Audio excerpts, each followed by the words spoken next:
Alrighty, y'all. Whew, today has just been crazy, crazy, crazy. All right, so we just got done with the live stream of Wizards. I don't even know how we would classify this, doing their follow-up update to their organized play announcement, but they did kind of clarify a few things and they answered some questions from the public. So I wanted to go ahead and cover those here. For those who didn't get to watch it, I'll be giving you the TLDR version, I guess. I took notes on about 10 or 12 questions that got asked and had kind of important / relevant answers that I think people would want to know. So let's get into it and talk about what these important bits were. All right, one of the questions that came up is that because you're going to be able to qualify multiple ways, how are they going to track you at sign up? Huey sounded like his best understanding was that you were going to use whatever your WotC account sign up was. So my guess is the same email address you use for that or whatever is what you're going to sign up with for both types of events. And that makes sense because you're going to be tracking your like player points or whatever they're calling their adjusted Pro Tour points and all this other stuff. You want to make sure if you're qualified for certain things, you're playing in the right regions, you appear on the list. So it's going to be in everybody's best interest to use an account that's easy to be tracked. And that's the one we're all currently using. So no return to DCI numbers or anything. So no nostalgia boast for that, but we'll just use the new stuff and it should be fine. Another big point that got brought up was, what do we do about flights? For those of you who don't know, in the previous PTQ seasons, if you want invites to go to the Pro Tour, you got a flight reward, or it was like a blue envelope that told you won and had instructions for calling Wizards and they book your flight for you. That's not going to exist anymore. However, what Huey pointed out is that each of the regional championships, which is what would qualify you for the Pro Tour, should come with a prize of cash, it sounded like, for the top places. I don't know if it's going to be top 8, top 16, whatever. But there should be some amount of cash available to the winner, and everybody that plays on the Pro Tour will also receive a cash award. My guess is it'll be between 300 and 500 for the bottom places, but I guess the understanding is with that cash from the Pro Tour and the cash you win from the regional championship, that should cover your flights and whatnot. So we'll see. Of course, there's a few people not happy about that, but this kind of seems to be one of the few things to nitpick out of this thing. So I don't think that's unreal if they're going to have money on both ends for you to kind of help you recoup some costs. All right, one of the big ones that I know this guy wanted to know about was coverage. Somebody did ask, and they said there's for sure going to be coverage of Worlds, no surprise. Coverage of each Pro Tour, also no surprise. They're working with the regional TOs as far as what coverage is going to look like for the regional championships. Now that being said, I know some of the regional regional organizers like DreamHack have run their own events and they do their own coverage. So there is a chance that DreamHack just does coverage anyway, but we'll see. Don't know what that's really going to look like in the end. Another question that came up was playing in regionals if you're already qualified for that Pro Tour. The answer was yes, you can do that. And there was some different reasoning, but part of it was there is an additional cash prize as well for playing in the regional championship that you would still be eligible for. They also didn't want people to qualify for things and then not want to play Magic. So to that end, the invites will be passing down. So if somebody does, say, win or get second place or whatever at that regional championship and they're already qualified for that Pro Tour, the invite should pass down to 3rd, 4th place, whatever, till they get to somebody that's not already qualified.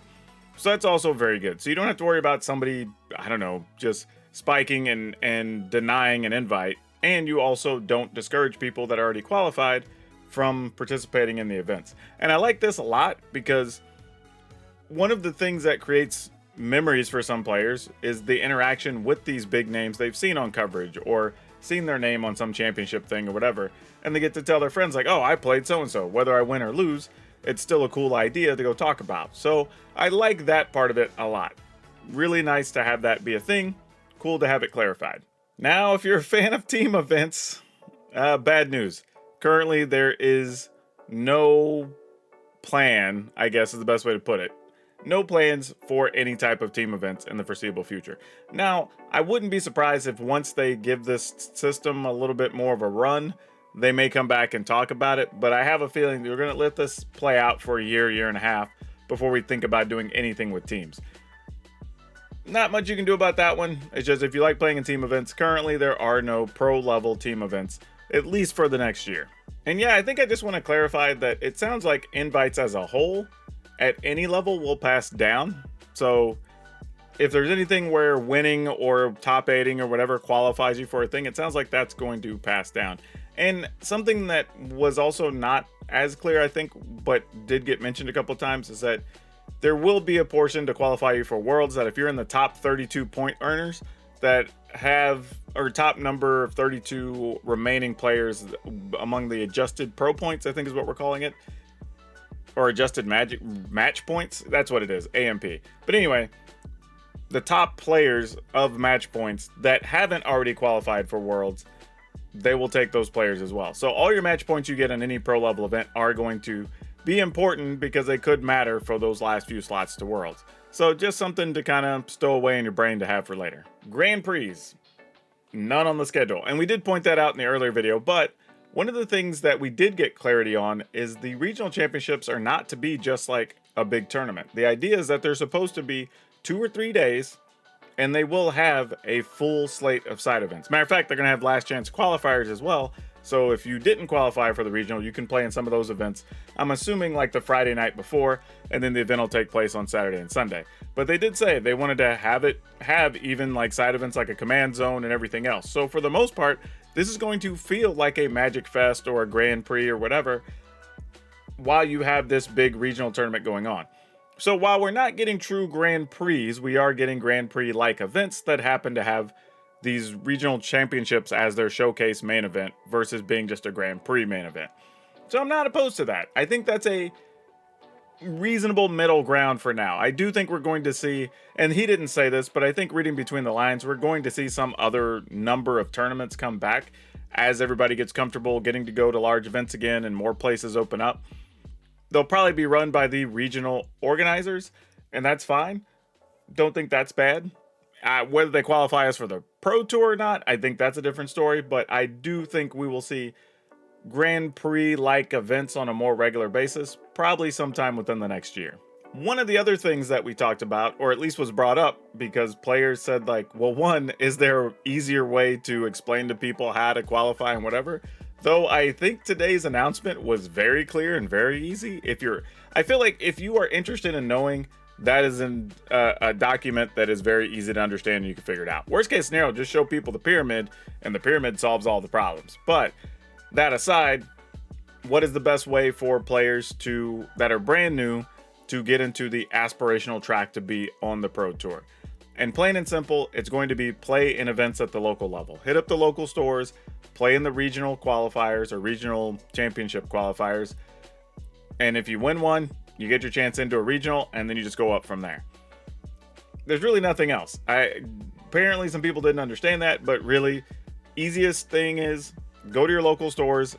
They're going to start running events. I believe July 2nd was the date that Huey gave. And yeah, just go play. Hope to win an event. Get lucky. Congratulations. That's kind of it. Anything else, it's just going to be play online, play Magic online, play Arena, play in the qualifiers at the end of the season, that whole thing, and you can get in that way. But the easiest, cleanest way is going to be go to your local store. Otherwise, it's going to be play in one of the online games, go through the systems of the qualifiers and win those or whatever, and that's going to be what works. But yeah, there's going to be multiple ways to get in regardless, and I think that's the other thing that's going to be the appeal for a lot of players, is that now you can actually see a clear path of like, if I play Magic Online, if I play Arena, if I play Paper, will there be paths for me to eventually be a professional Pro Tour player? Well, now the answer is yes, and it's a lot easier to understand. And yeah, I think that's it. There wasn't a lot. I mean, their early morning announcement covered a lot of stuff in pretty good detail. And we got this stream that kind of just clarified things and answered a few questions that people wanted more detail on. There's still a lot of stuff that's coming as far as like dates on events and stuff like that, but that's coming, and they said I think by the end of April they want to start rolling some of that stuff out, so we'll find out in the coming weeks about a lot more of that stuff. But yeah, I thought this was good. This is the type of announcement that like you only get because we're able to start over completely, have a whole new system, clean slate, try a whole new thing, learn from stuff from the past. But as much as we complain, and I say this on my podcast, Color of Magic, by the way, you should check that out if you haven't. The thing is, and I think I have it linked in the description, but we talk all the time on our podcast about we can complain about things when any company or Wizards or whatever screws up, but we also need to praise the behavior when the things are good. So we get more of those things, not just be vocal when it's negative. And in this case, this is a very good announcement day. The documents they put out were very well detailed, easy to understand. They weren't complicated in any way. The follow-up stream clarified some stuff, filled in some gaps for people that needed it. And yeah, it really didn't leave a lot to complain about. There's some small things that are a little nitpicky, and maybe I wanted a certain thing or somebody else wanted a different thing. But as far as the system itself, how to understand it, how to qualify, the prize money that's available, yeah, it's all good.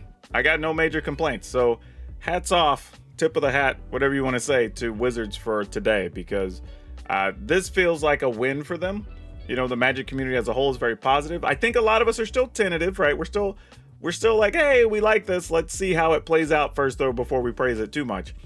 But at least for rolling out an announcement of a system we can understand and getting people excited and motivated, from the local store levels and the store owners all the way up to professional players, I think they did a good job.